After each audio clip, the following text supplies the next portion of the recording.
A special thank you to each of our subscribers who make this channel possible. Here's today's story. In a significant diplomatic incident, France has summoned U.S. Ambassador to Paris, Charles Kushner, following a controversial letter he sent to President Emmanuel Macron. In this letter, Kushner accused the French government of failing to adequately address the rising tide of anti-Semitism in the country. The French Foreign Ministry responded promptly, labeling Kushner's allegations as unacceptable and asserting that they violate international law regarding the non-interference in the internal affairs of sovereign nations. The tensions began brewing after a marked increase in anti-Semitic incidents in France since the outbreak of conflict in Gaza on October 7, 2023. Kushner, who is a real estate developer and the father of Jared Kushner, former senior advisor to President Trump, claimed in his letter that public statements criticizing Israel and gestures towards recognizing a Palestinian state have emboldened extremists, thereby exacerbating violence against Jewish communities in France. In a statement released by the French Foreign Ministry, they firmly rejected Kushner's claims, stating, "France has fully mobilized to combat anti-Semitism, and such acts are intolerable."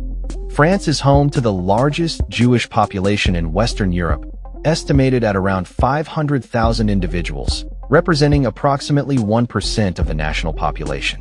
The ministry emphasized that the rise in anti-Semitic acts is a reality they deeply regret and are committed to tackling.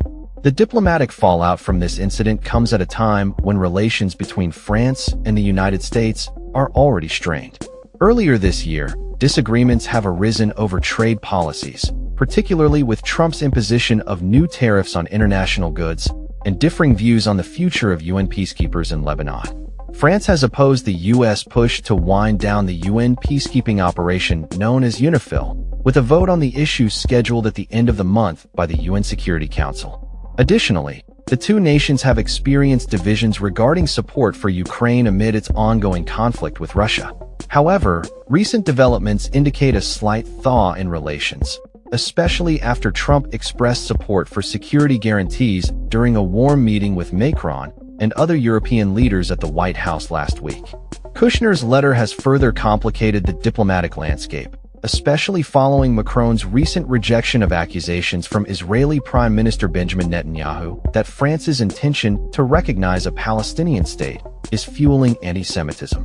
This diplomatic discord raises questions about the quality of the transatlantic partnership and the trust that should characterize relations between allies. In his letter, Kushner pointed out alarming statistics, stating, "In France, not a day passes without Jews assaulted in the street, synagogues or schools defaced, or Jewish-owned businesses vandalized." He expressed a willingness to collaborate with the French government to forge a serious plan to combat anti-Semitism. However, the French ministry's response indicates a strong commitment to addressing these issues without external interference. The French government has reiterated its dedication to protecting its Jewish citizens and combating anti-Semitism, highlighting measures taken to enhance security around synagogues and other Jewish institutions in response to rising threats.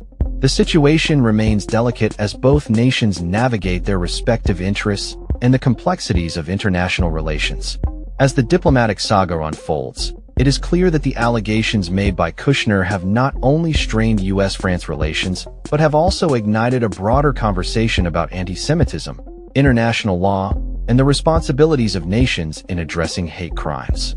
The outcome of this diplomatic incident could have lasting implications for the transatlantic partnership and the approach both countries take towards combating anti-Semitism moving forward.